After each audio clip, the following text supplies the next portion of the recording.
Bekicot adalah keong darat yang hidup di area lembab. Binatang ini berbeda dari kelompok gastropoda lainnya karena memiliki sistem pernafasan dengan menggunakan pilium tipis yang dilengkapi pembuluh kapiler. Sementara gastropoda lainnya menggunakan Stenidia atau sejenis insang. Bekicot adalah kelompok moluska yang memiliki ukuran tubuh paling besar di antara yang lainnya. Morfologi tubuh bekicot juga dapat dibagi menjadi dua bagian, yaitu struktur cangkang dan struktur yang lunak.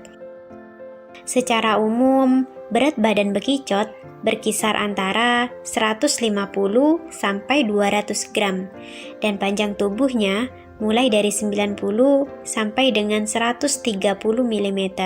Dikabarkan, bekicot berasal dari Afrika Timur dan menyebar ke hampir semua penjuru dunia akibat terbawa dalam perdagangan. Moluska ini sekarang menjadi salah satu spesies invasif terburuk di dunia, sehingga beberapa negara bahkan melarang pemeliharaannya sebagai hewan piaraan, termasuk Amerika Serikat. Hewan ini mudah dipelihara dan di beberapa tempat bahkan dikonsumsi, termasuk di Indonesia. Meskipun berpotensi membawa parasit, bekicot yang dipelihara biasanya bebas dari parasit. Bekicot di luar negeri dikenal dengan nama escargots, terutama di Prancis. Orang Prancis sangat menyukai masakan dengan bahan baku ini.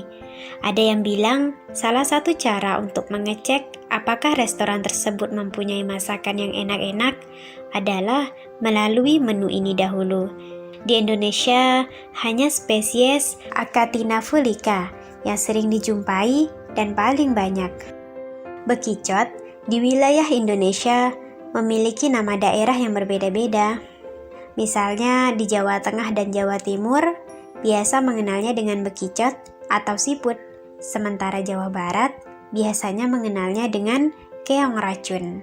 Bekicot merupakan salah satu potensi sumber protein bagi ternak. Bekicot memiliki kandungan protein sekitar 60% dan asam aminonya tergolong cukup lengkap. Di samping itu, cangkang bekicot kaya akan kalsium. Untuk menjaga nilai mutu gizi proteinnya, hasil pemanenan bekicot segar perlu dilakukan pengolahan sedemikian rupa agar tetap dapat dimanfaatkan dalam kurun waktu yang relatif lama sebelum diberikan pada ternak. Sebelum dibuat menjadi pakan ternak, bekicot terlebih dahulu diolah menjadi tepung. Tepung bekicot ini dapat menggantikan tepung ikan yang biasa terdapat pada pakan unggas dan pakan ternak ruminansia. Bekicot sebenarnya merupakan hama yang menyerang dedaunan atau buah hasil panen kebun. Akhirnya, banyak orang yang mengusir hewan melata ini dari kebunnya. Padahal, di sisi lain, bekicot bisa dibudidayakan untuk diolah menjadi makanan. Meski awalnya terlihat menjijikkan, rupanya banyak orang yang jatuh cinta dengan masakan bekicot karena rasanya yang tak bisa dilupakan. Banyak resep dan menu untuk mengolah bekicot. Di antaranya sate bekicot, rica-rica bekicot, krengsengan bekicot, bekicot saus padang, dan bekicot goreng crispy. Bahkan di Prancis, banyak orang yang rela menghabiskan 12 euro atau sekitar 180.000 untuk seporsi kecil bekicot. Badan Pusat Statistik mencatat hasil ekspor perikanan Indonesia pada Mei 2015 mencapai 65,4 juta US dollar. BPS menambahkan ekspor hasil perikanan andalan Indonesia diantaranya adalah ikan tuna, kepiting, ubur-ubur, hingga bekicot.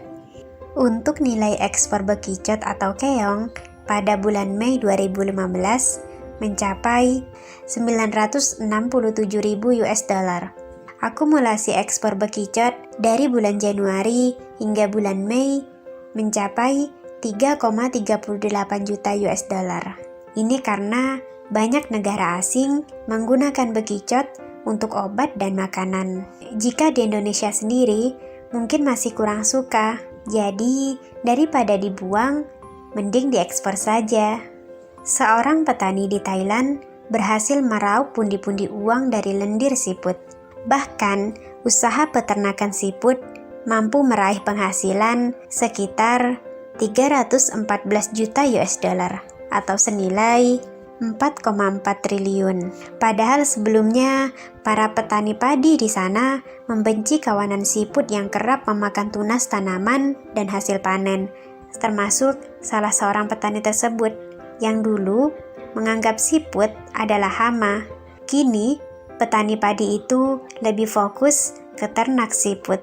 Dengan memiliki 1.000 siput ternak, ia dapat menghasilkan tambahan uang sebesar 320 US dollar hingga 650 US dollar atau sekitar 4,4 juta hingga 9 juta tiap bulannya. Pada awalnya, para warga dapat dengan mudah memberikan siput dengan cuma-cuma. Namun sekarang, ia membeli siput sekitar 14.000 per kilogram. Dan sekarang sudah banyak orang yang melakukan ternak siput, sehingga persaingan pun makin tinggi. Di Provinsi Nangkok Nayok yang berjarak 2 jam dari ibu kota Bangkok, ada sekitar 80 lahan peternakan siput. Menurut penelitian CMI, usaha peternakan siput mampu meraih penghasilan sekitar 314 juta atau 4,4 triliun dengan menjual lendir siput yang digunakan sebagai bahan kosmetik serta alternatif kecantikan. Lendir siput diketahui kaya akan kandungan kolagen yang menurut beberapa perusahaan kecantikan lebih berharga daripada emas. Lendir tersebut diproduksi dari kelenjar siput yang diperah dengan meneteskan air di atasnya menggunakan sebuah pipa kecil. Lendir hasil perahan tersebut kemudian dijual ke perusahaan kosmetik Thailand yang secara rutin mengekspor produknya ke Korea dan Amerika Serikat. Sejauh ini, produsen tersebut telah menjual serum kecantikan kulit dengan merek Acha serta memasok bedak tabur pada sejumlah perusahaan kosmetik Korea dan Amerika Serikat. Setiap 1 kilogram bedak yang diproduksi, ia mematok harga 1,8 juta baht atau sekitar 815 juta. Harga tersebut lebih tinggi dari emas yang per kilogramnya bernilai 46,300 US dollar atau sekitar 649 juta. Lendir yang mereka produksi sangat berkualitas karena siput-siput itu mengkonsumsi segalanya, termasuk sayuran, biji-bijian, bahkan jamur, hingga menghasilkan kualitas lendir yang bagus. Lendir siput juga dapat digunakan untuk menyembuhkan kulit terbakar dan luka. Informasi akan kandungan baik dari lendir siput juga dibenarkan oleh dokter yang bertanggung jawab atas proses pemurnian. Ia mengatakan lendir siput mengandung kolagen dan elastin yang dapat membuat kulit kencang dengan sedikit kerutan.